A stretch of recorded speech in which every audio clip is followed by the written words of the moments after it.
Ya, Assalamualaikum warahmatullahi wabarakatuh. Halo teman-teman, kita bertemu lagi di perkuliahan mata kuliah Psikologi Pendidikan Anak Usia Dini. Nah, di pertemuan kali ini, kelompok kami akan menjelaskan tentang pemanfaatan teknologi dalam pendidikan anak usia dini. Kelompok kami sendiri terdiri dari yang pertama itu ada Mbak Hendro Najah, yang kedua saya sendiri, Zulfikar Rizky Tarfartanto. Masuk ke pembagian materi ya teman-teman. Jadi pembagian materi penjelasan kami itu yang pertama ada apa itu psikologi pendidikan anak usia dini, yang kedua apa itu teknologi pembelajaran pendidikan anak usia dini, bagaimana konsep teorinya, bagaimana media yang digunakan, atau apa saja media yang bisa digunakan untuk media pembelajaran pendidikan anak usia dini yang tentunya menggunakan teknologi, kemudian apa kelebihan dan kekurangannya. Lalu ada contoh kasus juga yang terakhir tentunya ada Unity of Science. Ya, masuk ke materi yang pertama ya, psikologi pendidikan anak usia dini. Apa sih psikologi pendidikan anak usia dini? Jadi psikologi pendidikan anak usia dini yakni masa pendidikan yang lebih berfokus pada psikomotor anak serta penanaman akhlak dan sikap hidup anak didik. Bagaimana anak belajar dalam setting pendidikan, keefektifan sebuah pengajaran dan pengelolaan organisasi sekolah anak usia dini guna mencapai tujuan pendidikan nasional yang sesuai dengan standar nasional pendidikan sehingga terselenggara proses pendidikan yang interaktif, inspiratif, menyenangkan, menantang, memotivasi peserta didik untuk berpartisipasi aktif serta memberikan ruang yang cukup bagi prakarsa, kreativitas, dan kemandirian sesuai dengan bakat, minat, dan perkembangan fisik serta psikologis peserta didik. Ya, dari pengertian psikologi pendidikan anak usia dini sendiri sudah dipaparkan dengan jelas ya bagaimana psikologi pendidikan anak usia dini ini dapat menunjang kemampuan kognitif anak sehingga lebih efektif ketika mereka belajar dan menghasilkan hasil yang memuaskan seperti itu. Kemudian apa itu teknologi pembelajaran pendidikan anak usia dini? Menurut Prof. Sumoto dan Dr. Anda Sugianto, Magister Pendidikan, teknologi pendidikan adalah proses yang kompleks yang terpadu untuk menganalisis dan memecahkan masalah belajar manusia atau pendidikan. Menurut McKinsey dan kawan-kawan, teknologi pendidikan yaitu suatu usaha untuk mengembangkan alat untuk mencapai atau menemukan solusi permasalahan. Nah, perlu kita pahami, teknologi ini sebenarnya tidak hanya mencakup di pendidikan ya, tapi di segala lini kehidupan. Namun karena kita sekarang lagi membahas pendidikan, jadi kita akan fokus sedikit nih ke teknologi pembelajaran pendidikan anak usia dini. Sudah dipaparkan bahwa teknologi itu adalah sebuah alat atau perangkat yang dapat mempermudah kita untuk melakukan sesuatu hal. Tentunya menghasilkan sesuatu hal yang tersebut lebih efektif seperti itu. Jadi dalam pendidikan anak usia dini pun teknologi itu sangat besar imbasnya apabila diterapkan dengan baik gitu loh. Apabila teknologi ini dikembangkan dalam lingkup pendidikan anak usia dini, mungkin saja anak-anak di usia dini akan mampu mengembangkan aspek psikomotoriknya dengan lebih baik sehingga kemampuannya ke depannya akan lebih meningkat secara efektif seperti itu.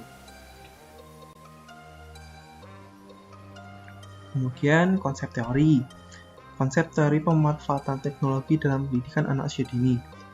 Jadi teknologi tidak menggantikan kegiatan yang penting untuk perkembangan anak-anak seperti bermain kreatif, kehidupan nyata, eksplorasi, aktivitas fisik, percakapan, dan interaksi sosial.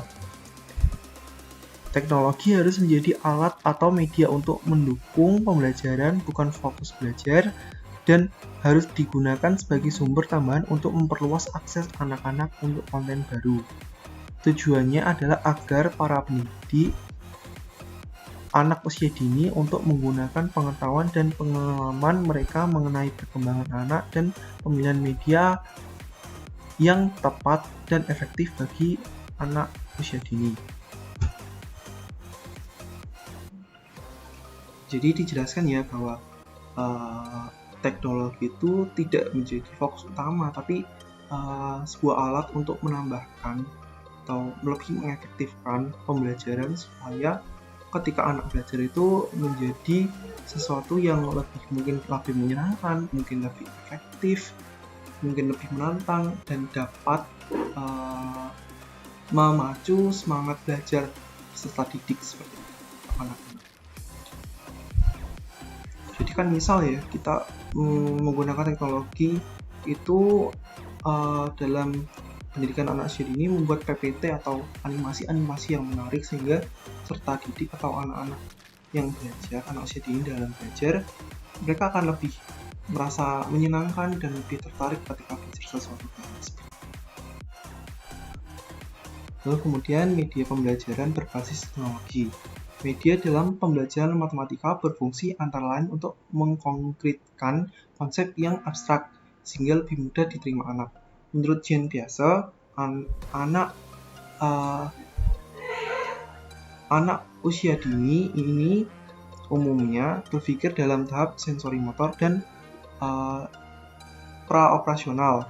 Pada tahap ini diperlukan media agar anak dapat berpikir mulai dari tahap enatik, ikonik, hingga simbolik sebagaimana yang disampaikan oleh Bernard. Jadi ada nih beberapa media pembelajaran yang dapat kita gunakan untuk meningkatkan konsep abstrak dalam anak usia dini. Yang pertama itu ada kalkulator, kemudian PowerPoint, yang ketiga ada internet. Jadi kalkulator ini digunakan untuk menemukan berbagai fakta menarik tentang bilangan atau untuk menguji keterampilan berhitung anak. Jadi kadang kan anak pengetahuannya tentang angka itu sedikit ya, ketika mereka melihat sebuah gadget itu biasanya mereka tertarik, terutama kalkulator yang tombolnya banyak gitu. Mereka dapat berimajinasi, dapat mengeksplorasi dengan kalkulator tersebut. Mereka juga mungkin akan tertarik dengan simbol-simbol yang ada dalam kalkulator dan akan menanyakannya. Nah, hal-hal seperti itu yang bersifat eksploratif seperti itu yang dapat mengembangkan anak seperti itu. Kemudian PowerPoint, karena penggunaannya yang mudah dan dapat mengaplikasikannya dengan berbagai animasi yang menarik, Microsoft Office PowerPoint menjadi salah satu alternatif yang menarik untuk belajar anak. Jadi kayak menampilkan animasi-animasi yang bagus dengan PowerPoint itu effortnya gede banget buat anak-anak karena dapat membuat mereka tertarik untuk belajar hal tersebut. Kemudian lebih efektif ketika mengajarkan itu secara menyenangkan. Kan anak-anak berbeda dengan orang dewasa, dimana anak-anak tuh mereka akan belajar ketika mereka tertarik seperti itu. Dan PowerPoint ini efektif banget buat memberikan pembelajaran yang menyenangkan kepada anak-anak. Terus yang ketiga, internet. Dalam internet terdapat berbagai macam website yang menyajikan permainan mendidik yang menyenangkan untuk anak sehingga anak tidak bosan karena bisa bermain sambil belajar. Tentunya penggunaan internet ini harus diawasi dengan orang tua ya. Jadi nggak semena-mena kita melepaskan anak untuk bermain segala hal yang ada di internet. Melainkan ketika masih di usia dini kita wajib mengarahkan, wajib memantau bagaimana menggunakan internet dengan baik. Syukur-syukur kita yang mencarikan permainan-permainan yang dapat meningkatkan kecerdasan anak dalam internet. Kemudian kita coba dulu, kemudian setelah kita coba barulah kita berikan kepada anak nih, sehingga sebelum memainkan hal tersebut tuh kita lebih tahu dulu nih bagaimana permainan ini efektifnya untuk anak-anak seperti apa, seperti itu.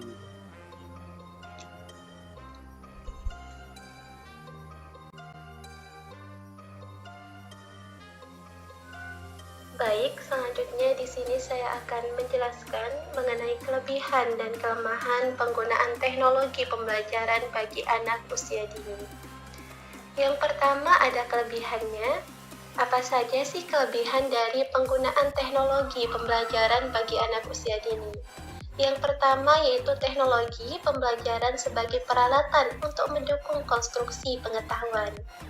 Yang kedua, teknologi pembelajaran dapat meningkatkan efektivitas dan efisiensi proses belajar. Yang ketiga, teknologi dapat mempermudah mencapai tujuan pendidikan bagi anak usia dini. Yang keempat, teknologi dapat mendukung mitra intelektual untuk mendukung dalam proses pembelajaran anak usia dini. Yang kelima, teknologi sebagai media sosial untuk mendukung pembelajaran dengan berbicara dan berhitung. Yang keenam, stimulasi bagi perkembangan antara koordinasi mata dengan ketepatan gerak tangan. Yang ketujuh, menstimulasi bagi perkembangan motorik halus anak, khususnya daya tangan pada anak, agar anak dapat melatih kemampuan berpikir untuk lebih kreatif. Yang kedelapan, mengatasi keterbatasan ruang, waktu, dan juga daya indera. Yang kesembilan, anak dapat menjadi lebih tekun dan terpicu untuk belajar berkonsentrasi. Nah, pada bagian yang kanan, ini ada kelemahannya. Kelemahannya yaitu mengganggu kesehatan anak, misalnya stres, kelelahan mata, sakit kepala, sakit punggung, leher, dan lain sebagainya, karena terlalu fokus dengan alat yang sedang dimainkan dalam proses pembelajarannya.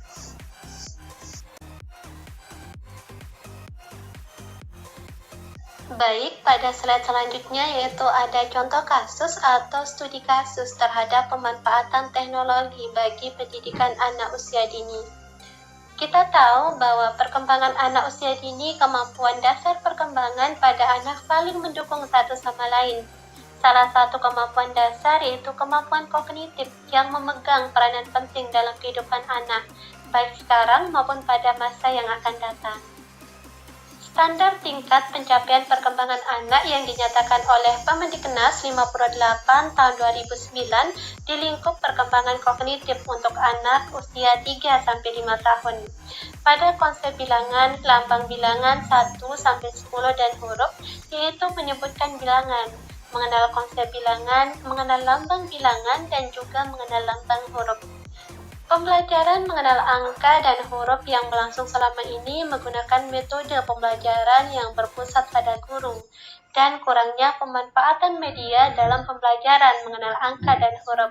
Nah, ini yang menjadikan anak kurang aktif dalam pembelajaran dan kurang memperhatikan dalam belajar. Lantas bagaimana cara meningkatkan kemauan anak untuk lebih memperhatikan materi yang dipelajari? Kemudian, multimedia pembelajaran interaktif memiliki menu-menu khusus yang dapat diakses oleh user anak TK untuk memunculkan informasi berupa audiovisual maupun fitur lain yang diinginkan oleh pengguna. Multimedia ini dapat digunakan menggunakan komputer. Dengan menggunakan media ini, peneliti ingin memperkenalkan kepada anak bagaimana cara menggunakan media pembelajaran interaktif melalui komputer yang dilengkapi dengan animasi, audiovisual, kemudian juga ada fungsi tombol. Sehingga media belajar ini dapat menarik minat belajar anak dalam mengenal angka dan huruf. Diperlukan juga adanya dampingan dari orang tua maupun guru selama anak belajar menggunakan media belajar ini.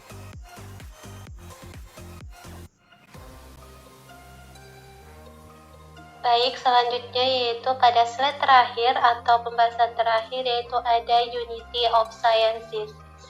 Nah, tidak seorang pun dapat menyangkal bahwa di dalam Al-Quran tidak hanya diletakkan dasar-dasar peraturan hidup manusia dalam hubungannya dengan Tuhan Sang Pencipta, dalam interaksinya dengan sesama manusia dan dalam tindakan terhadap alam sekitarnya, tetapi juga dinyatakan untuk apa manusia diciptakan.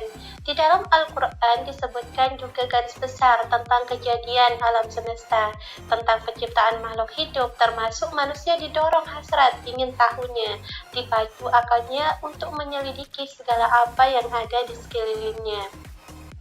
Allah telah menggambarkan tentang teknologi dalam Al-Quran. Teknologi bagi para pendahulu kita, para utusan Allah yaitu Nabi. Hal ini Allah gambarkan untuk kita jadikan bahan pembelajaran dan motivasi dalam menguasai berbagai cabang ilmu. Firman Allah yang berkaitan dengan teknologi diantaranya di dalam surat Al-Anbiya ayat 80-81 yang artinya, dan telah kami ajarkan kepada Daud baju perisai untuk kamu, guna memeliharamu dalam peperangan. Maka tidakkah kamu bersyukur? Dan bagi Sulaiman angin yang kencang, tiupannya yang menghembus ke negeri yang telah kami berkati, dan kami mengetahui tentang segala sesuatu, kata Allah. Menurut tafsir yang ada pada kitab Al-Qurtubi, ayat ini merupakan pokok landasan tentang upaya pembuatan alat-alat dan sebab-sebab. Allah telah menggambarkan tentang Nabi Daud bahwa ia membuat baju besi. Jadi berdasarkan tafsir di atas, Islam menganjurkan untuk menciptakan atau menggunakan alat yang dapat memudahkan pekerjaan kita. Itulah teknologi, dan ternyata ide pemanfaatan teknologi ini ada di dalam Al-Quran. Teknologi itu memang memiliki dua sisi. Ia bisa bermanfaat jika digunakan dengan tujuan yang baik, dan bisa menjadi musuh jika digunakan untuk tujuan yang tidak baik. Baik, semua materi sudah disampaikan. Jika ada pertanyaan, silahkan teman-teman mengajukan pertanyaan di forum diskusi nanti. Terima kasih. Assalamualaikum warahmatullahi wabarakatuh.